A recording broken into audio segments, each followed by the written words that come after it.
मेहमानों का पूरा एक पैनल है। हम लगातार आपसे कह रहे थे कि सबसे आसान भाषा में हिंदी में जी न्यूज आपको बजट दिखाएगा। हमने अपना वादा पूरा किया और अब इस बजट का मतलब क्या है ये आपको समझाने के लिए हमारे साथ तमाम खास मेहमान हैं। हम आपको बता दें, हमारे साथ वरिष्ठ पत्रकार हैं आलोक मेहता, जो राजनीतिक मायने बताएंगे इस बजट के क्या हैं। हमारे साथ सुनील गुप्ता साहब हैं, जो कि डायरेक्टर पीएनबी बैंक के रहे हैं, वो भी मौजूद हैं। हमारे साथ डीसी गुप्ता साहब हैं, जो कि फॉर्मर फाइनेंस सेक्रेटरी रह चुके हैं। प्रवीण निगम हमारे साथ हैं, बजट गुरु हैं, डायरेक्टर एम्प्लस कंसल्टिंग के।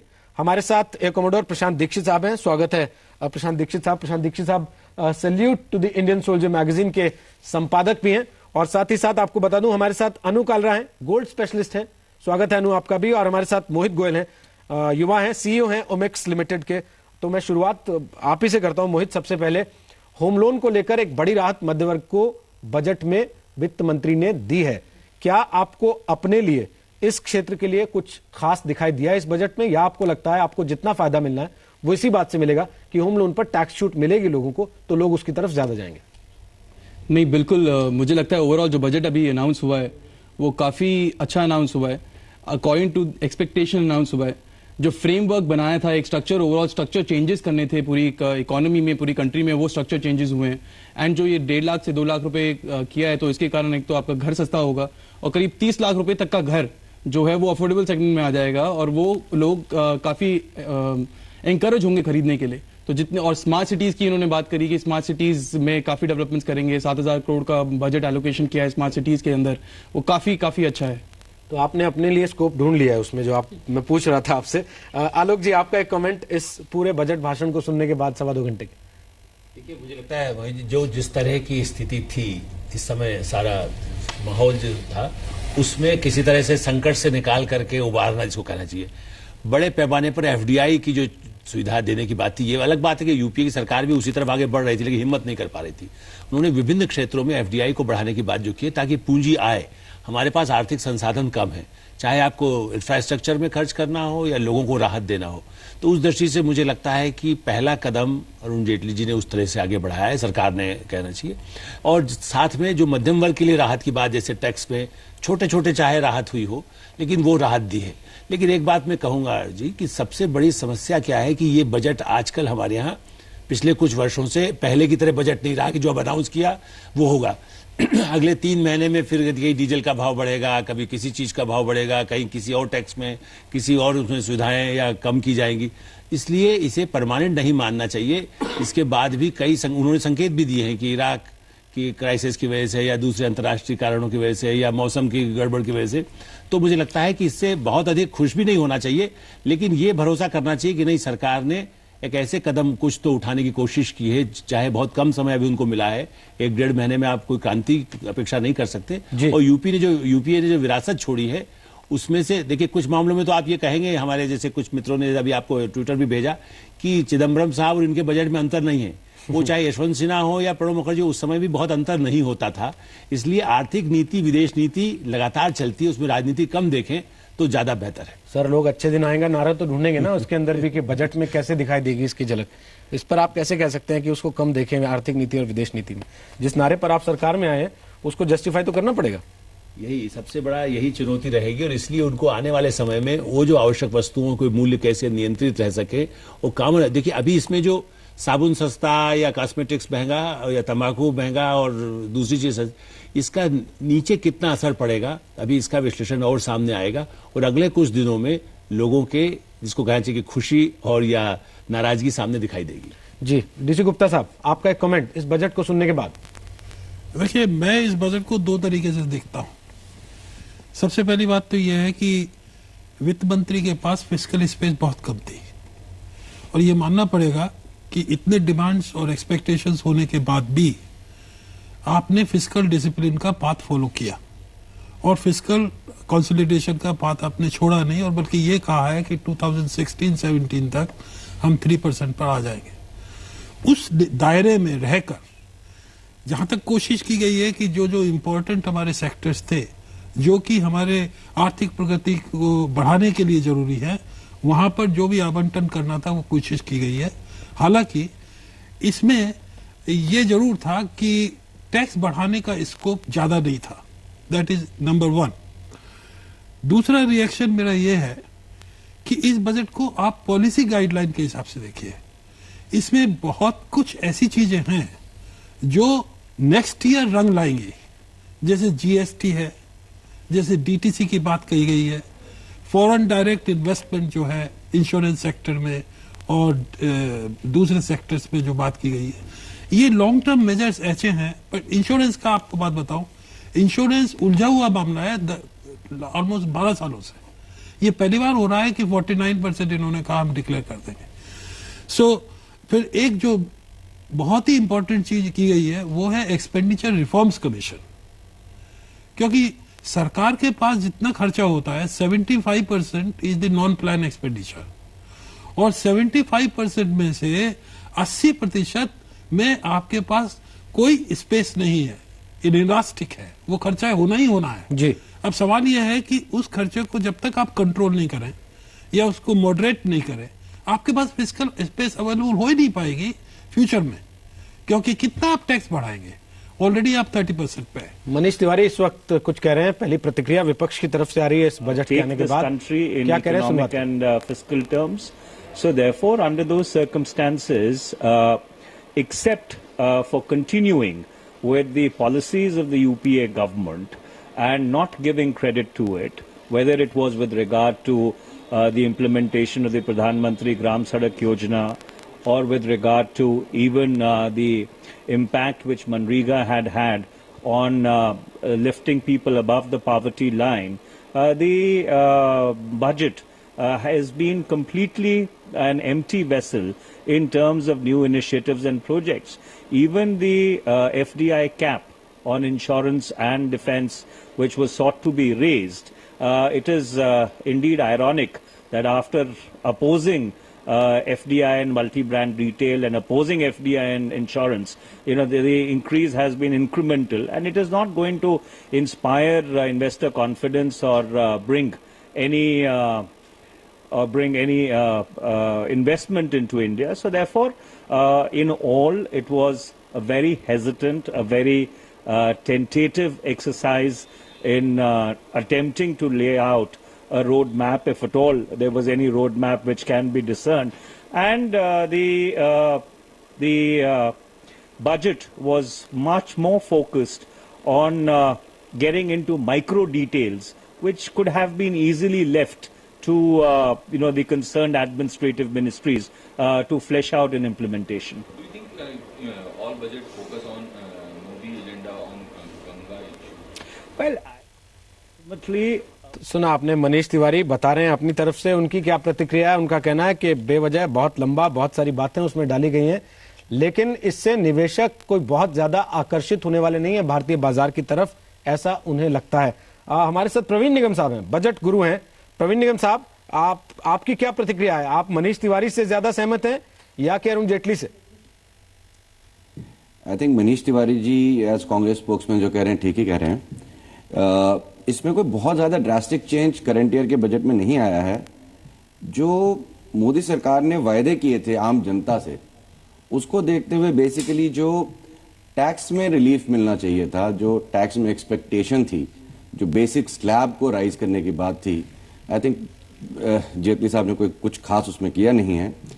इंडस्ट्री को बूस्ट करने के लिए काफी मेजर्स हैं इसमें, काफी प्रूडेंटली इंडस्ट्री और एग्रीकल्चर को बूस्ट करने के लिए काफी ज्यादा मेजर्स लिए गए हैं, जैसे इन्वेस्टमेंट अलाउंस का मेजर है, ट्रांसफर प्राइसिंग को रिजॉल्व करने के मेजर्स हैं, तो इंडस्ट्री के लिए कुछ चीजें हैं। बट ओवरऑल अगर आप बजट को देखें तो जो आम आदमी जो वोट बैंक था और जिसके लिए बहुत लंबे लंबे वायदे किए गए थे, आई थिंक उसके लिए इस बजट में 2 लाख से 2.5 लाख रुपए सीलिंग करना, 1.5 लाख से 2 लाख के डिडक्शन देना, I think it is like जो यूपीए सरकार ने 10 साल किया उसी की लिगेसी को कैरी फॉरवर्ड जेटली साहब ने करंट ईयर में कर दिया, जबकि expectation from his maiden budget थोड़ी ज्यादा थी। लोगों को उम्मीद थी कि ये स्लैब भी बढ़ेगा और इसमें जो और फर्दर डिडक्शंस अलाउड हैं वो भी बढ़ेंगी, पर ऐसा कुछ जेटली साहब ने किया नहीं। ऑन द कॉन्ट्रेरी, जब आप फाइन प्रिंट पे जाएंगे तो आपको रियलाइज होगा कि काफी सारी चीजें जो टैक्स स्ट्रक्चर में, डायरेक्ट टैक्स में स्पेसिफिकली की गई हैं, वो आम जनता के अहित में है, उल्टा किया गया है। जिसमें आप कैपिटल गेन्स को देखेंगे या जो डिविडेंड डिस्ट्रीब्यूशन टैक्स की उम्मीद थी कि वो हटेगा इस बजट में, ऐसा कुछ भी एक नॉर्मल टैक्स पेयर को जो incentive they were looking forward from the mid budget from mister Jaitley, I think no great shakes have happened. It's like any other budget, despite the fact that instead of 1 hour, it was 2 hours and 15 minutes. And detailing of things tantamounting to 5 crores, 10 crores or whatever, I think which should not be a part of budget speech. आपको content से ज्यादा आपत्ति है कि duration से उसकी? नहीं, content अगर लॉजिकल होता तो मुझे कोई आपत्ति नहीं थी जी। जो कंटेंट जो लॉजिकली चाहिए था उसके बारे में डिस्कशन नहीं हुआ, और जो कंटेंट इतना मायने नहीं रखता था उसके बारे में 1.5 घंटे वार्तालाप हुई, मुझे उससे थोड़ा कष्ट है. But otherwise I think instead of a budget exercise, it was a exercise to take the entire nation in their stride. जी. नॉर्थ ईस्ट के बारे में, वाराणसी के बारे में, सारी स्टेट्स के इंडिविजुअल के बारे में, हर एक चीज की छोटी छोटी चीज को डिस्प्ले करना एक नेशनल इंटीग्रेशन एक्सरसाइज थी rather than a budget exercise. Because from a budget perspective जो कुछ भी एक्सपेक्टेशन थी, जो एक आम जनता देख रही थी, जो चाह रही थी, आई थिंक उसमें कोई ऐसा कोई ड्रास्टिक चेंज नहीं है. एक मोहित हमारे साथ हैं, मोहित गोयल, सीईओ हैं ओमेक्स लिमिटेड के, वो आपसे कुछ कहना चाह रहे हैं आपकी बात सुनने के बाद. बोलिए मोहित. देखिए, ये बजट को आप ऐसे ना देखिए कि बस नंबर्स अनाउंस होने थे. ये बजट कोई आम बजट नहीं था. नई सरकार आई है देश में, नई सरकार का अपना नया विजन आया है, जो विजन 1 साल या 6 महीने या 1.5 साल में अचीव नहीं होता. इनका 10 साल का विजन है, और वो 10 साल के विजन को लेते हुए आज बात की गई है. इसलिए मैंने अपनी पुरानी स्टेटमेंट में बोला था कि स्ट्रक्चर और फ्रेमवर्क के ऊपर बात की गई है कि अगले 10 साल में इनकी सोच कहां जा रही है. सोच अफोर्डेबल हाउसिंग में जा रही है, आम आदमी में जा रही है, नॉर्थ ईस्ट के बारे में जा रही है, वाराणसी के बारे में जा रही है. जो नेशनल इंटीग्रेशन की जरूरत है, आज नई सरकार को जरूरत है ये सारी बातें बोलने की अपने बजट में, और उस बजट में एलोकेशंस भी दिए हैं ये सारी चीजों को. तो इन टर्म्स ऑफ नंबर्स हो सकता है आपके एक्सपेक्टेशन के हिसाब से अचीव नहीं हुए हों, लेकिन जो सोच है, जो इनका विजन है कि वो क्या करना चाहते हैं देश में, मेरे हिसाब से वो बिल्कुल पूर्ण तरीके से अचीव करे ये बजट में. और काफी सारी चीजें उन्होंने की जो इंडस्ट्री और आम आदमी को फेवर करती है. रियल एस्टेट इंडस्ट्री के एक प्रतिनिधि के तौर पर आप खुश हैं इस बजट से? देखिए, अगर मैं बोलूं कि डेवलपर को क्या है, बिजनेसमैन को क्या है, जितना ज्यादा प्रॉफिट हो उतना अच्छा है. बट जितना अभी तक मोदी सरकार ने दिया है, मैं बहुत खुश हूं. एक आम आदमी के लिए काफी एंकरेजमेंट दी है कि वो आगे आके घर खरीदें, और मैं बहुत खुश हूं बजट से. दीक्षित साहब, आपसे मैं कमेंट चाहता हूं. रक्षा क्षेत्र के लिए खासतौर पर आपने क्या देखा, जबकि बजट देने वाला वित्त मंत्री और रक्षा मंत्री दोनों देश के एक ही हैं? मैं सीधी बात ये कहूंगा कि मोटे तौर पे बजट देखने में तो लगता है कि 7-8% बढ़ा है, लेकिन ये 1.5 साल बाद आया है, और इस दरमियान में इन्फ्लेशन हुआ है और हमारी वैल्यू ऑफ रूपी ड्रॉप हो गई है.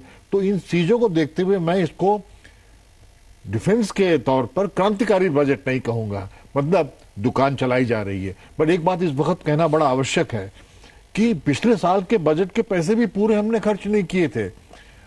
मंत्री जी जो कि रक्षा का भार भी संभाले हुए हैं, सबसे बड़ा योगदान करेंगे कि ये पूरे पैसे इस साल में खर्च कर दिए जाएं.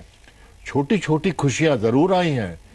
ओआरओपी पे 1000 करोड़ दिया गया, पिछले साल 500 करोड़ दिया गया है. ये दूसरी बात है कि ओआरओपी में 1% अभी तक हमको नहीं मिला है. उस खुशी की मैं वेट कर रहा हूं. लेकिन वॉर मेमोरियल के लिए 100 करोड़ छोड़ दिए गए. ये एक serviceman and the military community बड़े दिनों से कह रही थी कि एक तरीके का वॉर मेमोरियल दिल्ली में बनना चाहिए था. जी. ये बड़े दुख से कहना पड़ता है, आपके सामने मुझे कहना पड़ रहा है कि पहले इस बात को दबा के रखा गया, और ये शायद प्रॉमिस किया था जो अभी करंट रिजीम ने, और इस प्रॉमिस को फुलफिल करने की कोशिश की जा रही है. साथ साथ ये भी कहूंगा कि जो पुलिस का जो वॉर मेमोरियल ला रहे हैं, वो भी बड़ी आवश्यक चीज है. पुलिस को अब हम सिर्फ स्टेट पुलिस की तरह न देखें. ये पैरामिलिट्री फोर्सेस हैं, और देश की सुरक्षा में इनका योगदान शनै शनै बढ़ता जा रहा है.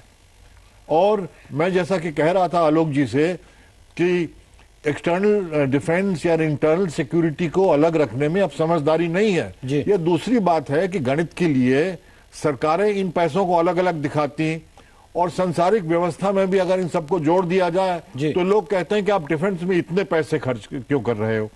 डिफेंस में अभी भी हमारा खर्च 2% से कम है और भी कम हो गया है। अमेरिका 4.5% खर्च करते हैं, जापान ज्यादा खर्च करता है, रशिया ज्यादा खर्च करता है, चीन उससे ज्यादा खर्च करता है।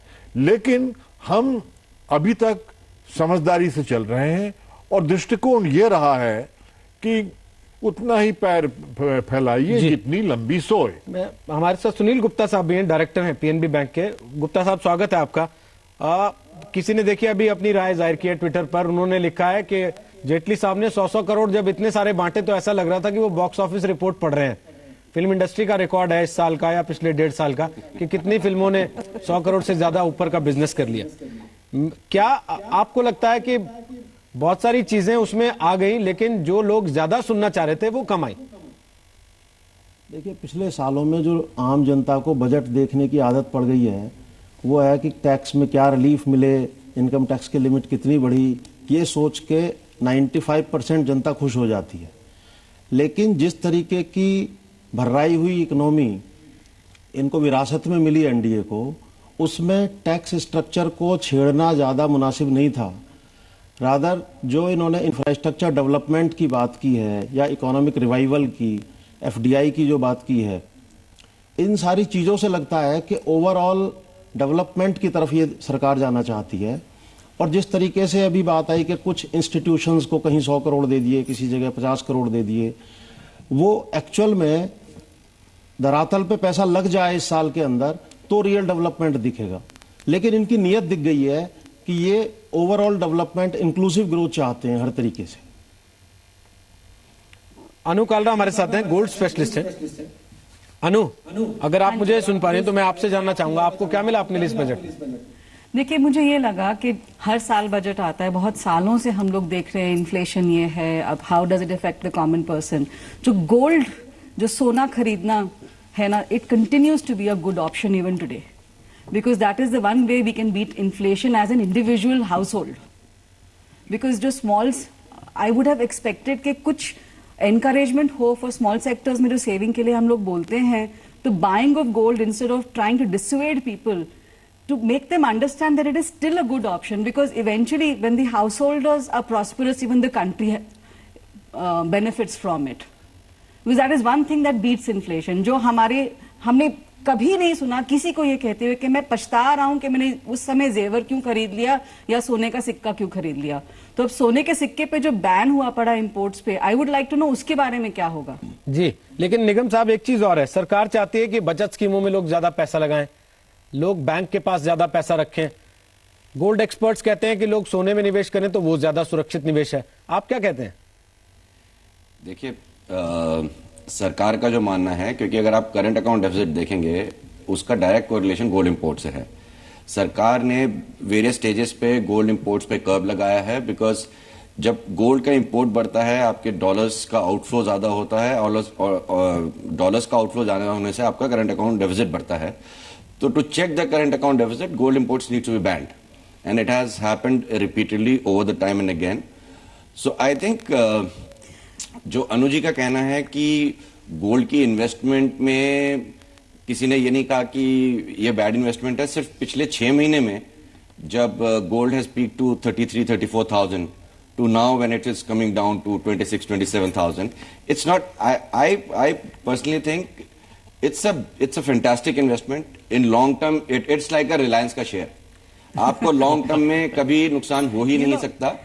बट गोल्ड का कंजम्पशन का डायरेक्ट कोरिलेशन इस सरकार के और इस देश के करंट अकाउंट डेफिसिट से है, because gold is the largest import in the country. You know, there is a very interesting observation somebody had just today कि जो LDC की तनख्वाह होती है ना, जो एंट्री लेवल पे, गोल्ड का प्राइस हमेशा उसके साथ चला है। जितनी LDC की तनख्वाह होती है, जब 450 रुपए उसकी एंट्री लेवल तनख्वाह थी, टेक होम पे थी, वही गोल्ड का रेट था पर तोला। आज की तारीख में भी almost the same thing is there. 6 महीने में LDC की तनख्वाहें घट गई।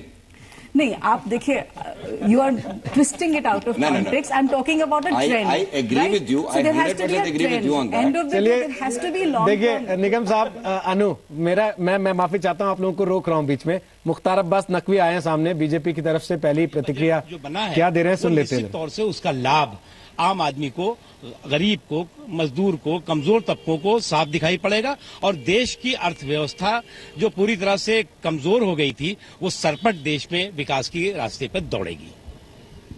देश की अर्थव्यवस्था जो कमजोर हो गई थी वो सरपट रफ्तार से रास्ते पर दौड़ेगी। आप आने वाले समय में देखेंगे। ये मुख्तार अब्बास नकवी का दावा है। हमारे साथ तमाम क्षेत्रों के एक्सपर्ट्स इस वक्त मौजूद हैं। एक बहुत छोटा सा ब्रेक हम ले रहे हैं।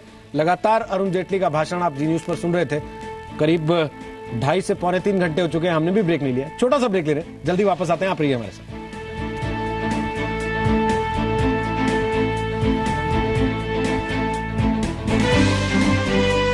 Co-sponsored by Seagram's Royal Stag Mega Music. It's your life, make it large.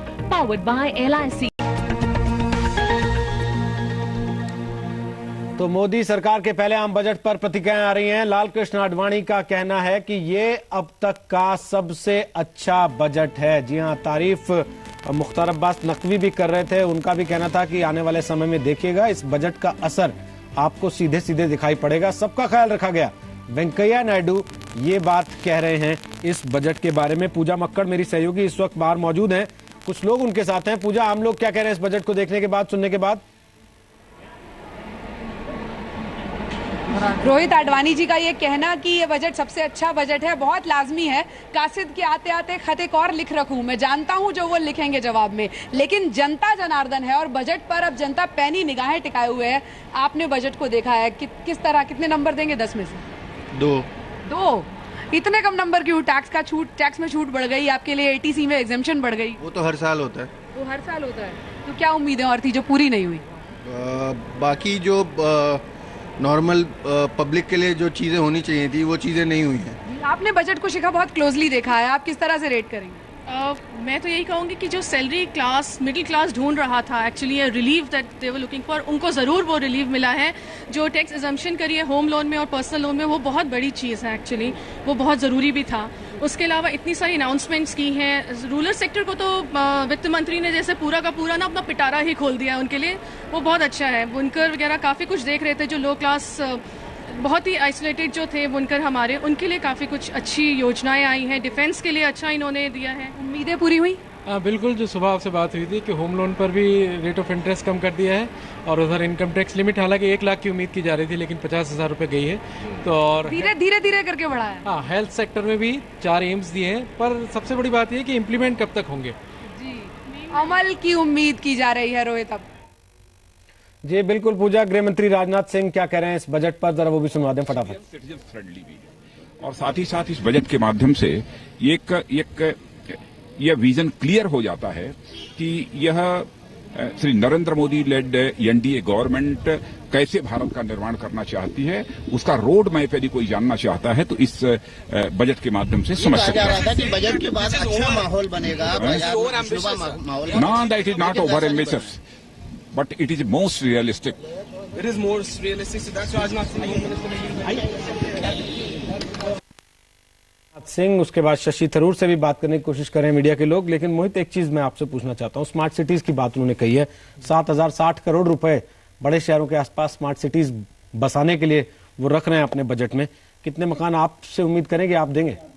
देखिए, करीब 100 सिटीज में से हम लोग कम से कम 26 सिटीज में ऑलरेडी काम कर रहे हैं पिछले 7-8 सालों से, एंड वहाँ हम लोग डिलीवरी दे चुके हैं। तो आप बिल्कुल उम्मीद कर सकते हैं कि हम मोदी जी के विजन में कम से कम नहीं तो 8 से 10,000 यूनिट हर साल ऐसी सिटीज में लेके आते रहेंगे। 2022 तक कह रहे हैं पूरे देश में सबको मकान देना है। बिल्कुल, हम एकजुट होकर सारा वो उनका विजन अचीव करेंगे और हमारा पूरा सहयोग रहेगा उनके साथ। और काफी उन्होंने जो माहौल था, मैं बस इतना बोलूंगा कि ओवरऑल प्रॉब्लम इकोनॉमी में जो है वो है, उसमें कोई मैजिक बैंड कोई कुछ नहीं कर सकता। लेकिन जो ओवरऑल माहौल था, एक नेगेटिविटी थी पूरे आवाम में, वो नेगेटिविटी इस बजट से दूर होती हुई मुझे दिख रही है। काफी लोग अब पॉजिटिव होंगे, आगे बढ़कर स्पेंड करेंगे, इन्वेस्टमेंट करेंगे, जो कि हर एक सेक्टर के लिए अच्छा है, क्योंकि उन्होंने जितने भी सेक्टर्स हैं सबको कुछ ना कुछ दिया है। ऐसा मैं आपने मुझसे पूछा कि मैं खुश हूं, मैं बोल सकता था कि नहीं 1.5 लाख का 2 लाख किया, वो 1.5 का 3 कर देना चाहिए था, या 2 लाख का 1.5 का जो 2 किया वो 5 कर देना चाहिए था। लेकिन अगर हाउसिंग सेक्टर को ज्यादा दे देते तो पावर को कम देना पड़ता, मैन्युफैक्चरिंग को कम देना पड़ता। तो उन्होंने बैलेंस्ड बजट दिया है जो कि सारे सेक्टर्स कवर करता है। और हाउसिंग जो है, हाउसिंग इकोनॉमी से चलती है, अगर सारे सेक्टर चलेंगे मैं बहुत खुश हूँ।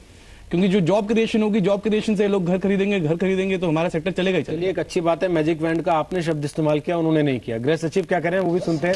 Which will not allow the assessing authority to send an assessment notice, but committee will have to look at it. Right. I think it's a huge step forward, Right. and this will instill confidence in the investors. Right. So the tax target looks ambitious, but will the government be able to achieve those targets, sir?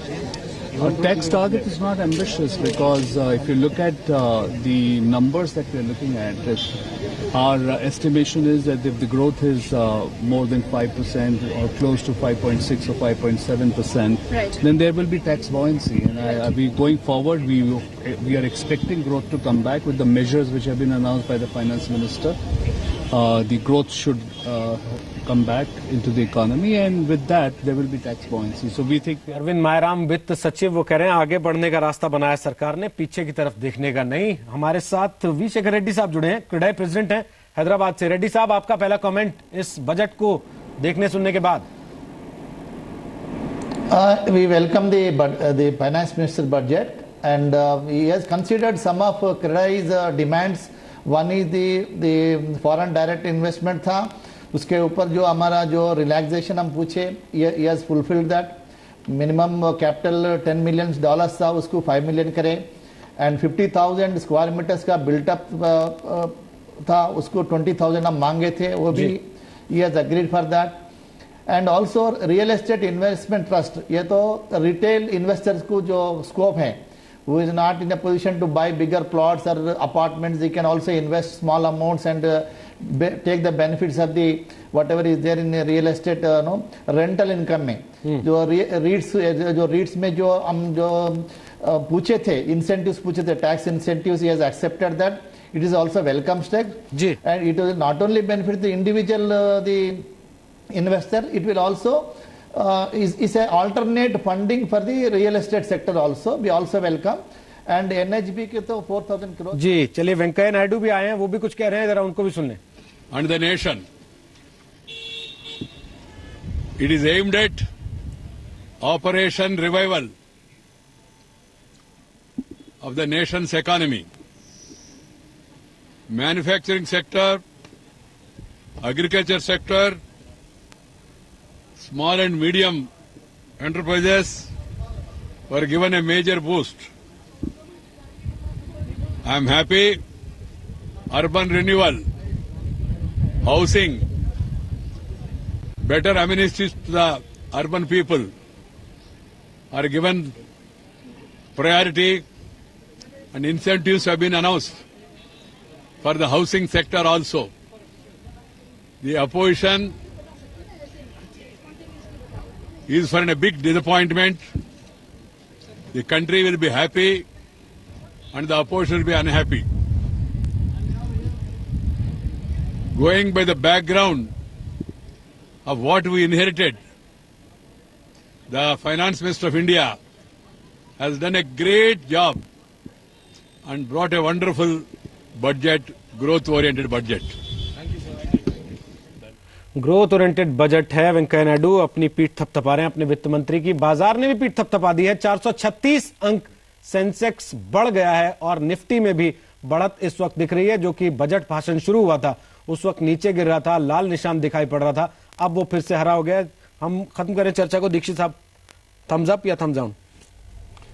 नहीं, बीच में रखूंगा अपने थम को, क्योंकि रक्षा budget में जैसा मैं देख रहा हूं, मेरी समस्याएं अलग हैं जी। 49% FDI जरूर आ गया है, ठीक, लेकिन इंडिजिनस डेवलपमेंट के लिए आप कैसे ये प्रमोट कर रहे हैं? ठीक है, 15% मैन्युफैक्चरिंग सेक्टर को दिया गया है, लेकिन भारत में हाई टेक्नोलॉजी लोअर एंड में कमी है, तो एजुकेशन में क्या वो पुट है जिसके कारण इंजीनियर्स इस अवस्था में पहुंच सके कि ये रक्षा के जो इक्विपमेंट है, जो यंत्र है, वो अपने देश में बना सके।